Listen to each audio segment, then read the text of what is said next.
I think Menard right now is in the catbird seat. He can stay in that outside lane with Jimmy Johnson on his back bumper. That's working really well. Oh, Jimmy gonna take. Oh, no, Jimmy! Contact. And around goes Menard into the wall, taking cars with him. Come on, high. Clear, clear, clear. All clear. That Big wreck.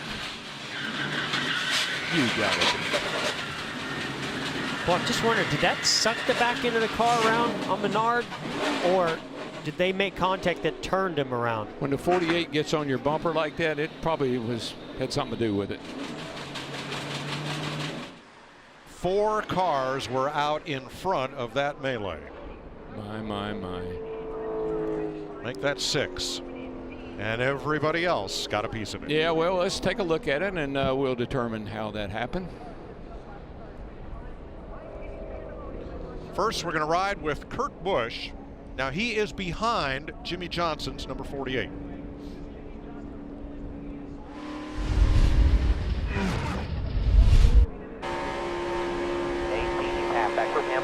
Jimmy just got a run.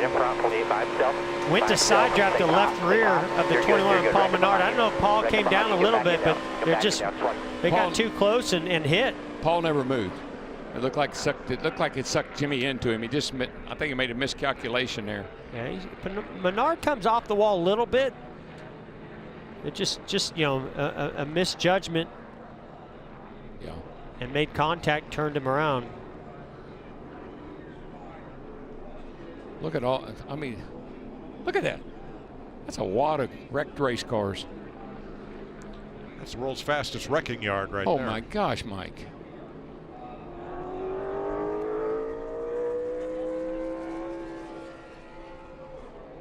I don't think I've ever seen anything quite like that. Look at Alex Bowman in the 88. Hard on the brakes. He's going to get through this.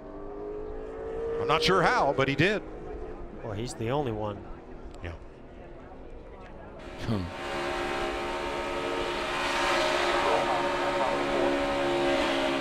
Still half out far. The 12, 2 back is all right. Come reckon. Up to the middle. Scratch the brake. Scratch the brake. Right.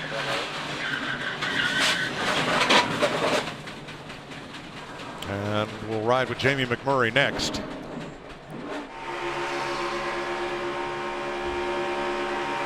Half in front. Spin ahead, he'll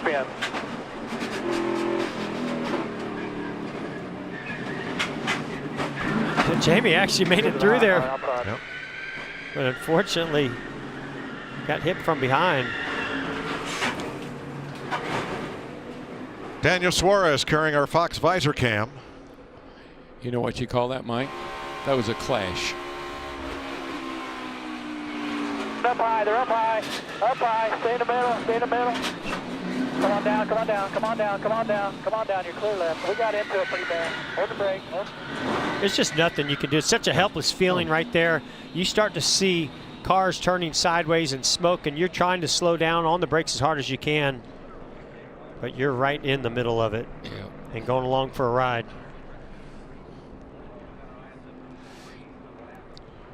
Now look at the number 9 right in the middle of all that, Chase Elliott.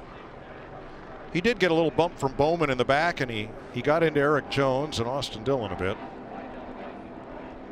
But compared to those other guys, yeah, his car looks pretty good. It does.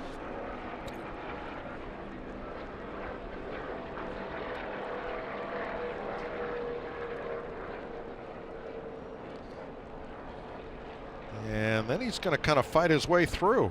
I think as long as he can keep 4 tires with air in them, depending on, you know, what happens here weather-wise and everything, whether they go back racing. Let's go back to the start of this. So Jimmy got a run. I think a little bit of rain was starting to fall. Yep. So he saw the urgency. He said, you know what, if I get a run, I'm going to take it.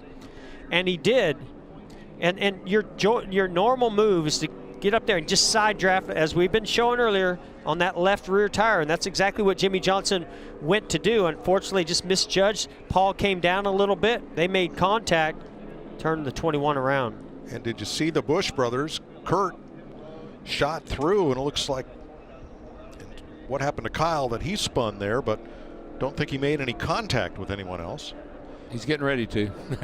Until then, until Brad Keselowski got into him. I think Mother Nature said, I've seen enough. And the sky is crying once again. Yeah.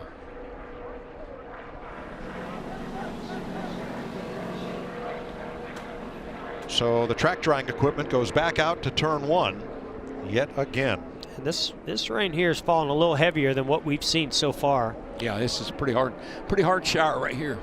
I'm not sure that I saw Paul Menard start to come down the racetrack until after he had the contact from Jimmy Johnson, which tipped his car in that direction. These spoilers are a little bit wider than they were a year ago. And when you widen that spoiler out just a little bit, it creates a little more suction or pulling of the car. So I don't know if when Jimmy Johnson stepped out, if it pulled the back of the car around of Paul Menard, or if he just wanted to come off the wall to try to slow his momentum down. But it was clear that Jimmy tried to get as close to him as possible to side draft, and that made the contact. Yeah, I just think Jimmy misjudged that. He got in the left rear of Paul Menard and turned him around.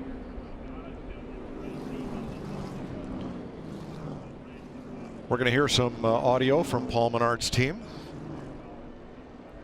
What happened? Have any idea what happened? Yeah, they're showing it again. I'll have to watch it again. I think, yeah, we zagged and he zigged.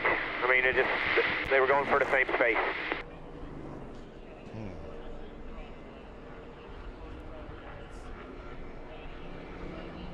They're going to pull the cars down pit road. There are 8 cars behind the pace car, still running with no or minimal damage. Kurt Busch got through unscathed. So did Joey Logano. A little bit on Ryan Blaney's. Alex Bowman's car, we saw the nudge he got to the nose. Chase Elliott still running. Austin Dillon pretty well crumpled up, and it looked like